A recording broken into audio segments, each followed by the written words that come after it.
As you all probably know, if you've been following me for a while, I have a lot of money in student debt. I went to medical school and I owe almost $500,000 to the government as a result of my medical school tuition and all of the loans that I took for my undergrad. And we had a 2-year freeze in those payments. And over the last month, I started getting those emails again from Nelnet. You owe, you're late on your payment. And there's a lot of doctors that I know that are going through the exact same thing with high volume student loans, and no one knows what to do. It is a mass hysteria out there. So I went seeking answers. I watched every YouTube video that I could get my hand on, trying to figure out what people are doing with these high volume student loans. And I could not find anything publicly accessible, nothing on YouTube, nothing valuable for me, anyways. And then I came by a company that seemed to have some answers, and I scheduled a call with them. And lo and behold, there were answers for me. So I reached out to the owner of said company and asked him if he could spend some time with me and my audience explaining to people like myself who do have high volume student loans and don't know what to do, what options are available to you out there. So Zach Geist, he's the founder of Student Loan Tutor, and he's here with me to share some of that information with you. Welcome, Zach. Thank you. I appreciate that, Jay. Um, yeah, I hear this quite often. People are, really surprised that there could be someone that seems to have answers when so many people are very confused and it's so muddled in the information space. And if anybody's tried to contact their student loan servicers to get answers or talk to their friends, you're going to notice very quickly that there's all sorts of different answers, and they Yeah, can't all be correct, clearly. So yeah, true. happy to be here and happy to help shed some light on this. I want to maybe preface with saying that none of this is to be construed as individual advice to anyone's particular situation, because each situation is nuanced. But I could definitely shed some light into the breadth of information that is available and just the ways to really reduce the amount of pressure and burden that student loans is having on any individual person. Thank you, Zach. And yeah, I spent about 2 hours yesterday with one of your staff. His name's Kevin. Had an amazing conversation. I was mind blown by some of the information that's out there that I could not get my hands on. As somebody who is pretty good at getting information on their own, this is something that I did not know about prior to that conversation. So I was very excited and even more excited to have this conversation today. But just want to preface to the listeners who are on right now that this information is amazing, that there's real stuff out there that you probably haven't seen before and real options for you that you haven't seen before. So Zach, walk me through the landscape of student loans. How did we get here? What is the structure and why? Yeah. Well, there's a lot of theories about how we got here. One is making higher education possible for every American. I think that was part of the New Deal, if I remember correctly. And then we also got here by increasing, and I hope there's not too much background noise. Normally, I have this really amazing uh, uh, microphone in my studio, and I'm today not in that. So We'll enhance uh, you up. Don't worry. yeah, great. So there's that issue of everybody qualifying to take out mass amounts of money without any credit worthiness, and then you have added to that increasing cost of living in general going up. You have also colleges competing as businesses for greater for the student base, which to market to a 16 or 17-year-old is very different from marketing to somebody that's much older, especially when they're paying you with money that they're not even having to earn nor having to qualify to be able to borrow from. So you take all that mixed together, and you have what is our current student loan crisis, which is now I think 1.6 trillion, 1.8 trillion. I don't know. I haven't looked in the last few months. It's somewhere up there, give or take a couple 100 billion. So it's funny. I think the only people who reach out to help you when you have these student loans are companies who want to help you refinance your loans. And if you have Yeah, federally held student loans, that's a big mistake, right? Walk me. almost always. So I've been doing Right. this for 10 years, and I could count on two hands, and I've helped tens of thousands of borrowers. Where my advice to them was, what makes sense for you is refinancing your federal student loans into private student loans, and if you're listening, that should sound shocking. You should think like, well, clearly Zach is talking to people that just don't have good credit, and that's not the case. Or people that just don't have high income. That's also not the case. The reason that it doesn't make sense to refinance your federal student loans almost always to private student loans for almost everybody is because people are not understanding the difference between stated interest rate and effective interest rate. And if I would say that there's a crux of what I'm going to explain that's going to create some understanding, it's going to be the understanding of the difference between stated and effective interest rate. Now, what's really simple is generally an interest rate's an interest rate. If your interest rate's 5.6, it's either 5.6% fixed or it's 5.6 variable, right? And variable means like it might be fixed for 2 years and then it adjusts based on some other peg. It's pegged to some type of adjustment based on how something else is performing, often something called LIBOR, right? Now, when it comes to student loans, there's the stated interest rate, which is the actual interest rate that is determined by the feds when you borrowed, and it could never be changed. You can't refinance with the federal government. Like that interest rate is fixed permanently at that amount. That's your stated interest rate. Now, your effective interest rate is what you're going to actually pay on your federal student loans. And that's what you're going to, and you're not going to know exactly what that is until your student loans are paid off or forgiven and a tax implication is assessed. Then you'll know what your effective interest rate was. Before that, all you could do is figure out what your effective interest rate forecast will be. And that's going to shift. I mean, it's going to shift year over year. And that's why we meet with clients every single year to figure out what in the heck is their effective interest rate. And so that's what we did with you, I would imagine, is figured out what is it you're going to pay on your student loans if things remain as you imagine that they are right now over the life of your loan. And if there's a tax implication, how much is it going to be? You borrowed X amount. At the end, you're going to have paid Y amount.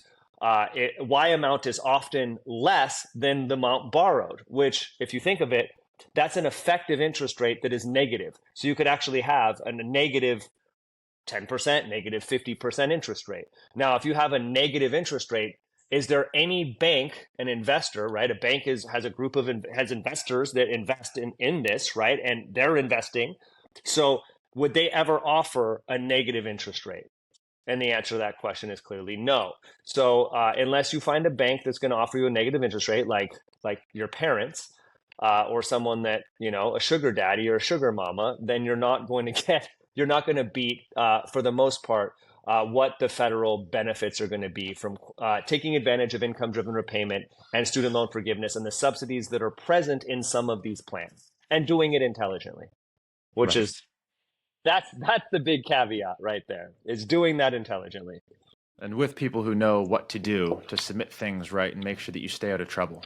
So the real core here, and this is something that I already knew about prior, that these programs existed. I was enrolled in the PAYE program, PAYE, which is one of those income-driven repayment programs that the government makes available to you for federally held loans. This is one of the things I think Biden just changed too. He added some SAVE program and some qualifications to that.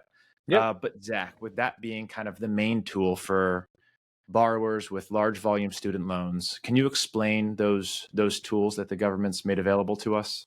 Yeah, there's a couple things. Well, this is where it gets people. There's something in science called, or in statistics, I believe, or neuroscience or psychology. I guess it's psychology, called heuristics, where people understand a more simple understanding of something rather than understanding the whole, but they forget that they really just have a simple understanding. So I hear so often people go, I have income-based repayment. I've got this figured out. And well, income-based repayment is one of the number of, you could say as many as 6 or 7 income-driven repayment plans that one could have had over the time of the loans. And they all operate differently. They all have different requirements, similar to in corporate status. So you could have you could have an LLC, you could have an S corporation, you could have a C corporation, you have a limited partnership, right? Like these are all, you can't just say, I'm not a sole proprietor. Like that's true. You're not a sole proprietor, but then what are you? And then in that, do you have partners? Do you not have partners? What is your fiscal year? Do you have loans that you're paying back? So it's similar. It works similarly with student loans. So there is something called the SAVE program that came out. That's one of the many income-driven repayment plans. And there's benefits that payee would have over Save. There's benefits that Save would have over payee. Save, for example, has a really big benefit, and it's so big that I know people don't understand it, because people would be really excited if they really understood it. For many of our clients, the what's happening for their student loans now, after the student loan freeze has lifted, is the same thing that was happening during the student loan freeze. I'm going to repeat that. What's happening effectively for them now that the active repayments are happening, is the same exact thing that it was happening when the student loans were frozen. Are their student loans frozen? No, but many of them are in a $0 payment, and their interest is 0%. Now, why is their interest 0%? It's not actually 0%. If you look at their loan, it doesn't say 0%, but Save, for the first time ever, whatever you don't pay towards interest, that interest is forgiven at the end of the month. So if you paid $0, how much money did you pay to service interest? Zero. How much money did you put to service the principal? Zero. So how much interest accrues? None, because it's all forgiven. How much interest might have accrued if you had 300 grand of student loans? Maybe, $1,800 that month. But it's pretty cool that goes away. So I think it's really important that people that have federal student loans, they must take the time to understand this. And if they want to do their research on their own, I don't really know of a good pathway to do that. Maybe grab the National Consumer Law Center book and treaty on student loan law and read that. Another alternative is to find an attorney that works with student loans. I'd recommend working with us. We've been doing this longer and with more people. I'm biased, so don't take my opinion. Like, clearly I'm going to say I'm the best. So do your due diligence and, take the Pepsi challenge, so to speak, and research who's out there who could really do it. Look at what they've done, look at who their clients are, look at how long they've been doing it, make sure they're compliant. Compliance is a major issue with this. And we have full-time compliance attorney on staff. Carry a lot of insurance, and we've been doing this for the better part of a decade, so just under a decade now. That's funny. You compared it to LLCs and S corps and write-offs, and I completely see that. I guess the difference is everybody's got a CPA. That's a major industry, so you know who you can go to and ask specific financial questions. They can look at your situation and say, you should have this as an LLC, and this should be an S corp. You should pay that, and here's how you can deduct that. For student loans, those experts don't really exist as a market. So they don't. Finding somebody that most of our relationships, I don't know if you heard about us no, you said you had just done your own research. I would say probably 40 to 50% of all of our clients come from CFPs and financial advisors, CPAs, enrolled agents that do tax preparation. They come across clients and they go, oh my goodness, you've got this, gigantic monstrosity. Loan officers, right? You've got this gigantic loan. Your debt to income is just way off. And they've heard about us, over the years, and they say, hey, talk to these guys. And we say, hey, okay, great. Your debt to income is this, but this is the way that we could shift how your debt to income is viewed. We submit the documentation to their underwriters, and then all of a sudden they're able to buy a house when previously they weren't able to do that. So yeah, we do aspects of financial planning as well that expanded out from student loans. But the nexus of what we do and the core of what we do is working with people who are highly educated, who have a significant amount of student debt, that are intelligent, that want to manage this in an intelligent way, the way that they manage the rest of their lives, which is why they've gotten through medical school. Like there's a big hurdle to get through to get there. So those clients work really well for us. The average borrower, sometimes it's difficult to explain all of this to them. I don't know, when you spoke with Kevin, if you were probably on the phone for, I think you said almost 2 hours, and Yeah. there's that degree of nuance, and it's tied into your taxes, it's tied into your filing statuses, it's tied into your corporate structuring, like how is your company structured, it's tied into your payroll system, it's tied into your how you save for retirement.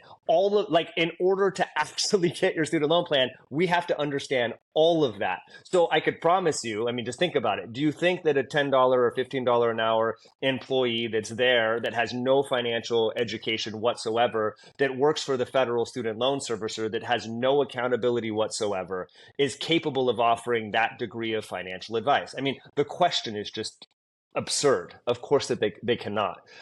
There should be some type of licensing system, Jay. This is like, if there was something that I could form a lobby for, it would be to say there need to regulate and create licensure for people that help people with student loans. Currently, there is no licensure, which is why you have so many scam entities originating and getting shut down over and over and over again. And there's almost no one in business that has been doing this for any length of time other than us. And the reason why is it's so easy to appear to be doing all of the things and yet not be doing it. And it's very easy to not be compliant. It's very easy to misgive information.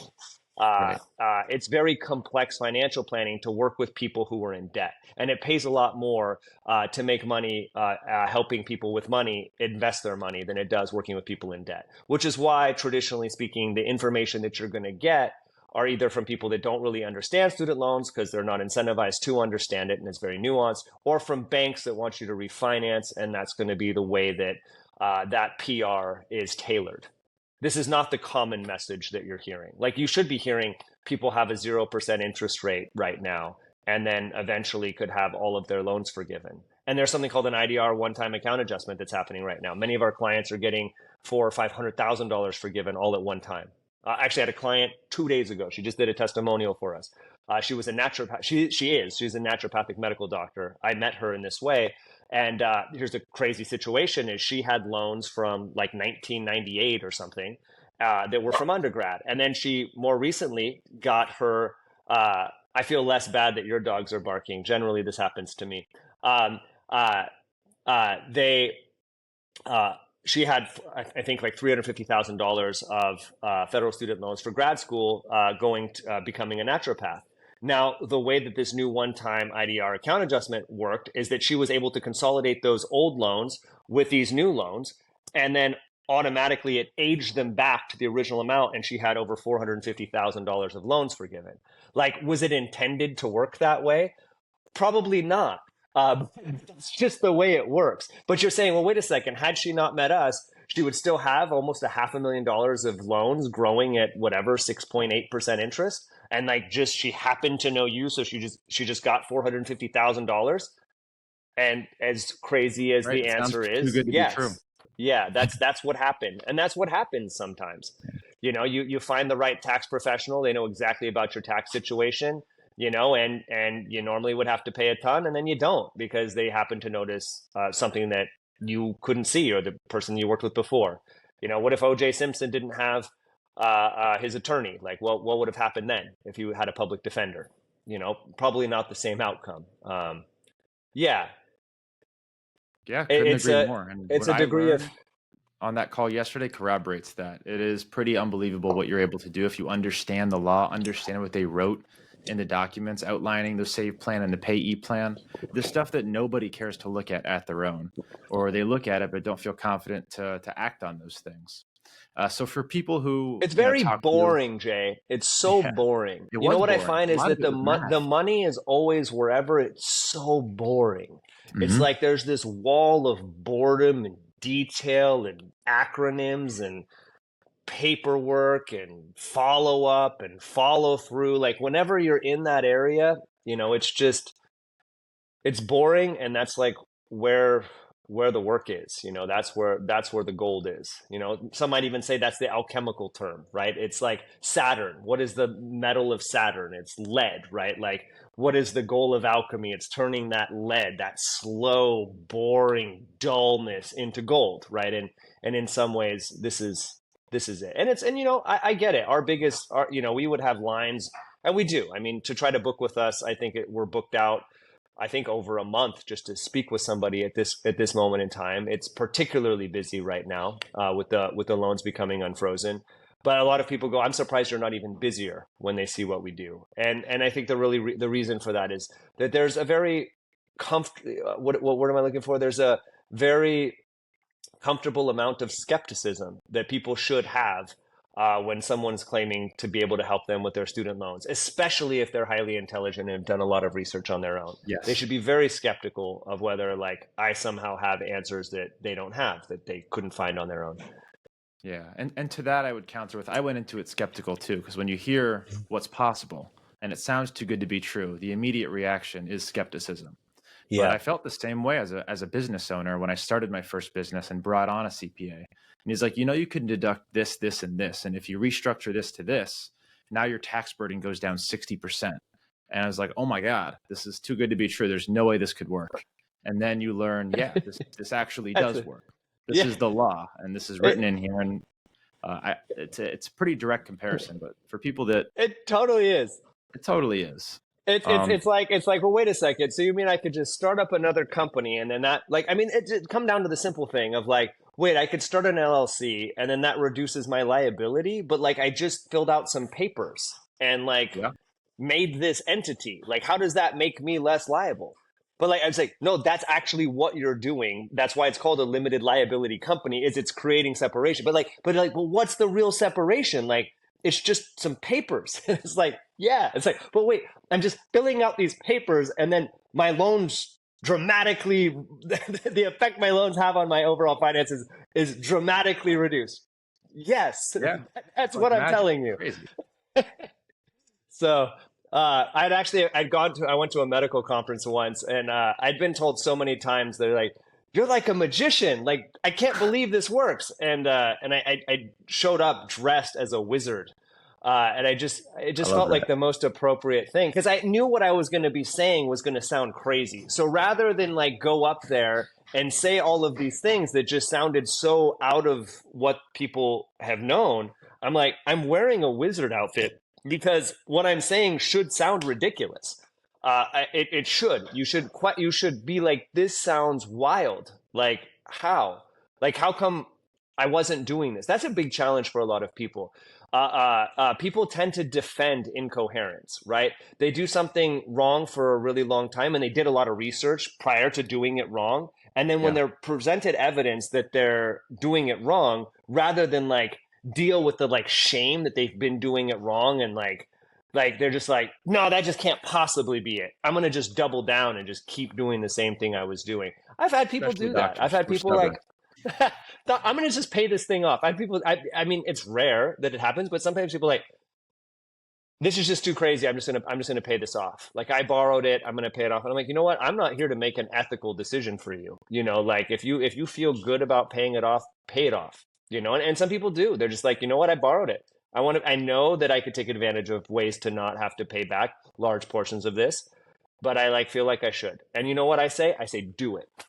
Pay it off. Yeah, bless their hearts. If that's what you want to do. For me, I'm like, hey, I had to take out debt. What does that mean? That means I was part of the debtor class, right? Which means I have to pay a premium for the same education that other people that got gifted this from their parents or something didn't have to pay. And in my way, I grew up poor. So I figured out whatever I could do to get myself ahead. If I could get a grant, like, I live on a 86-acre property in Hawaii right now. That's where I'm, my humble background here, but in front of me is a very beautiful view with people working on construction to extend my office space here. But if I could get a grant for something, I will. Like, I'm not going to say, hey, there's this grant available. I'm just not going to take it because I could theoretically afford it. I'm going to continue to be a steward of the money that I have coming in. I'm going to be a steward of my wealth. And for me, what's important is not just simply a return; it's doing really beautiful and good work in the world. And I think that I feel I trust myself more with my money than I trust the government with that same amount of money. I'm And with you that's there. me. Yeah. My $7,000 per month that I would have had to be paying the government back over the course of 10 years every single month will go a lot farther with me doing some good with that $7,000 rather than giving it to the loan servicers.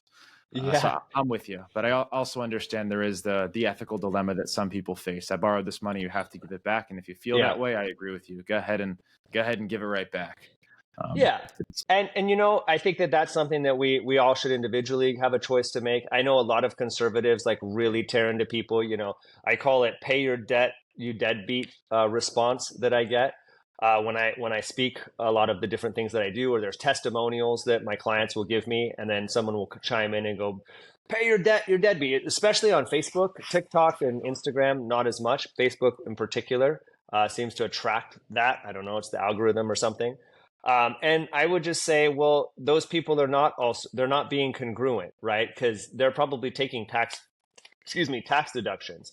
Like they don't have to take the tax deductions. They could pay a flat tax. They could just say, I'm going to pay whatever tax bracket I'm in before any deductions. But they decide to take them because they're there. And these laws, whether we like them or not, are put into play this way. There's a quote that I'm noted for saying is that when you're forced to play the rules, when you're forced to play the game, which we are all forced to play, we live in an economic global economy, and we're forced to play the game. We all have social security numbers or tax identification numbers. It pays to know the rules. And then the question comes in is, how do I learn the rules? Because the very simple playbook we're given to like pay your debt, you deadbeat, and like work really hard and then you succeed, that is not how the game works. The game has an extreme amount of nuance, and any simple, Dave Ramsey approach of, pay off your bills with the highest interest first, and then don't buy coffee, and invest the difference. That just, like, you don't need me to tell you that again and to beat it in over and over again, right? Like that just clearly isn't how it works, and we all know that. We know that there was a president of the United States, I'm not going to mention any names, that is quoted at least of saying, I don't pay any tax because I'm smart, which is a wild thing for a president to say, if in fact he said it, which I believe he did, which is not giving anything away of which president it is, because there's only been he's. So, yeah, I think that there are signs everywhere that there's a specific set of rules that some people follow, and then there's another set of rules that are still legal, and if you follow them, you end up in a different place. I like to figure out what those rules are. I like that. We're all Yeah. playing the game, and the rules are very nuanced. And finding the rules to this specific game was not easy, but they're out there. So it's good It to took have me a somebody while. who, I started with, there's got to be some way to navigate this in Yeah. a way that like benefits borrowers, because there's this crisis. What I've learned is, like, in business, if you could solve it's a very simple way to find a business, is like, if you could find a problem that people can't solve and you could solve it, you have a really great business out of it. And I just heard people complaining about student loans. I didn't have any student loans, as a matter of fact. Like this was a business endeavor through and through.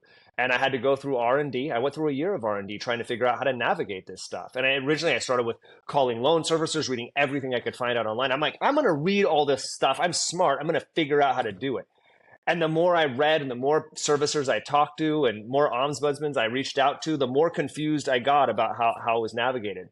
And eventually I started working with attorneys that actually worked in this space. And I got mentored by the head student loan attorney in the country at the time, and went through working with him every single week with specific clients. Like, what do they do? And then we would even, in theory, things work one way. We submit documents, and one servicer, you submit those documents exactly like that, Nelnet, for example, and they'll do one thing. You take those same exact documents and you send them over to Mohila, they do another thing. And it's at their discretion of what to do. So the Department of Education says, here's the rules. And then the servicers that are private entities, I think Mohila is a nonprofit, they get to interpret, right, how they perceive what the Department of Education is saying, and they interpret it differently. And then that's their like company, and then you have the individual person who is talking to you, or that information is coming across, and they may do something exactly like that, or may just ignore it.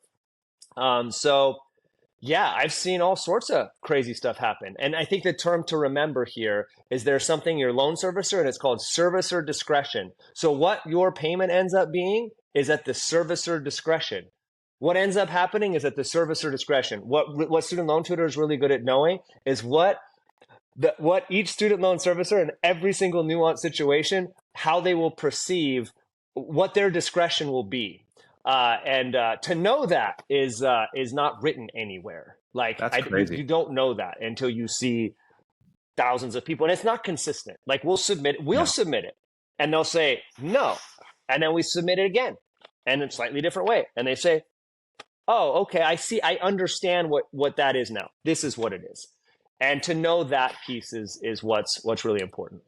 It's like Very interesting. credit repair disputes, right? Like you Yeah. could dispute a charge, and the credit agency they might not respond, and if they don't, it comes off. And is that fair? I don't know. Like, you didn't pay the bill. Why is it not on your credit anymore? Well, because you disputed it, and now it's off. When I learned how credit repair works, that blew my mind too. But yeah, the loopholes and the rules across the board are interesting. So it's good to have a mind to dig and to try and find those answers.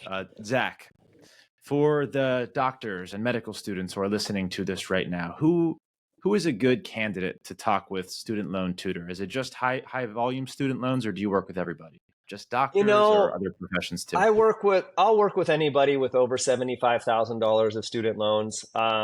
I could work with anyone. I put that number there just because we charge a fee for service. And if I'm not, what I say is that you're going to pay me a small fraction of what I shove back in your pocket. So you're It's paying me true. with the bank's money, and a very small fraction of it. And I guarantee that, right? Like I won't like our agreement, our MSA is like, if you're not stoked about what I just did, if I didn't just take, $1 from you and give you 100 or whatever that number is, like, you're just like, that's why we have hundreds of 5-star reviews across all platforms going back almost 10 years. Like that's the reason. It's because we do that. Like, if we were just like, hey, we could maybe save you some money. Actually, we couldn't, but thanks for your money. Like, people would be pissed off, right? Right. So yeah, it's people with over 75 grand. If someone's a doctor, they almost certainly have over 75 grand in student loans. If you're a doctor, whether you're employed with a hospital system that's public service, there's public service student loan forgiveness. That's very nuanced too, which is pretty exciting. People think it's real simple. It's not. Or you work for a private medical practice as an employee. There's things to do with you do that. If you're self-employed, you have your own practice. There's even more flexibility of how you want to structure that.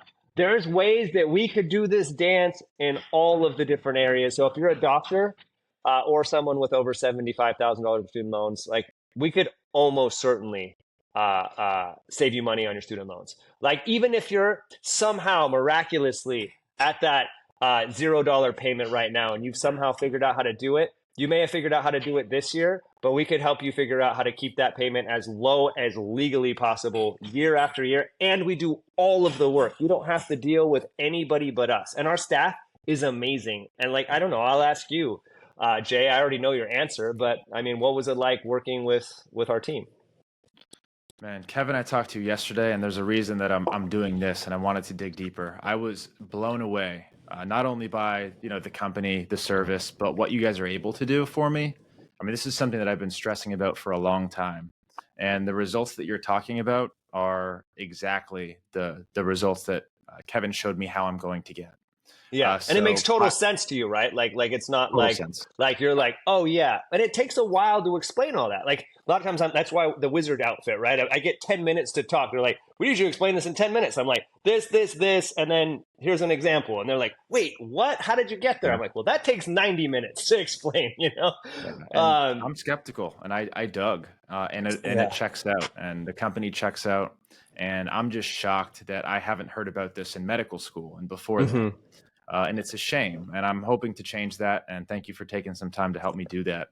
I'd I love to think we're speak at the medical school where you graduated, and we have done some talks at schools. Finally, it's hard because I'm like the Grim Reaper, right? I'm there to say, well, you got all this debt, and it's not all it's cracked up to be, right? It's medical doctors and doctors of osteopathy, like they make good money, so it's less scary for them to really admit it. But they are very prideful too, right? Most of the financial education, just business education in general, comes through this like the older doctors. They advise, yeah, and the landscape 10 years, 15 years ago, student loan forgiveness didn't exist, right? So and none of these plans exist. Like 0% interest, that didn't exist. Like, it wasn't there, right? So just realizing that you're looking at the doctor who is telling you what is best, and they're probably telling you the truth of what they believe, but they were what was true for them is not true now. Truth has left that place. with that being said, where do you think this is going to go in the next 5, 10 years with administrations changing, all these new rules coming up. You've probably seen a lot of rule shifts in your time. What's your prediction with where student loans go? Forgiven? I don't think that they could forgive it all. I think we I don't think saw so either. that in the fact that 10,000 couldn't even get forgiven. You would have to make education, like higher education, almost like uh, free, and then if it's free, now it's government run, right? So now it'd be government regulated. They would be regulating what universities could do and charge. It would be a mess, and I think that that's worse than keeping student loans. Or you'd have to make student loans harder to get, which also doesn't make sense. I think what's going to happen is that these programs are just going to get more and more lucrative, and my hope is that they legitimize the industry of the free market. There's this thing called the free market, right? And like the free market should be able to serve the people, right? There's a demand clearly. That's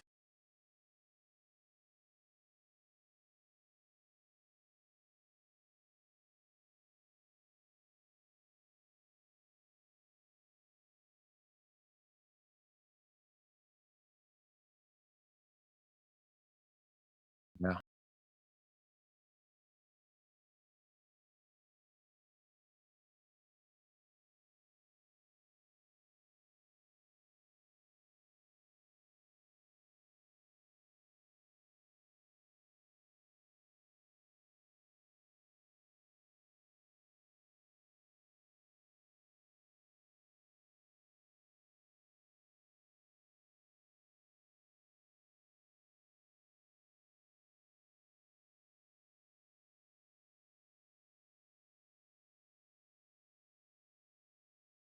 Yeah.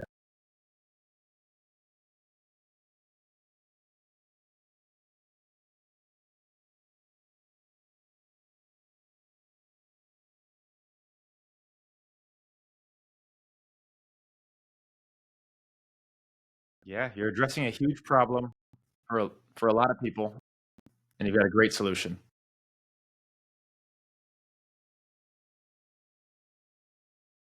Right.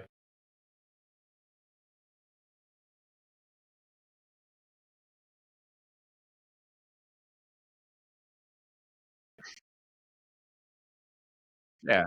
Like CPAs, hiring a CPA. Yeah.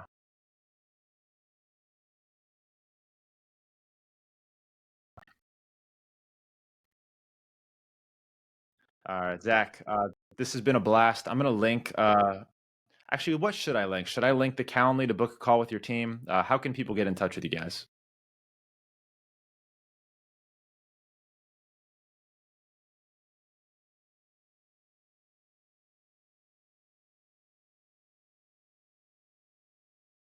Please do.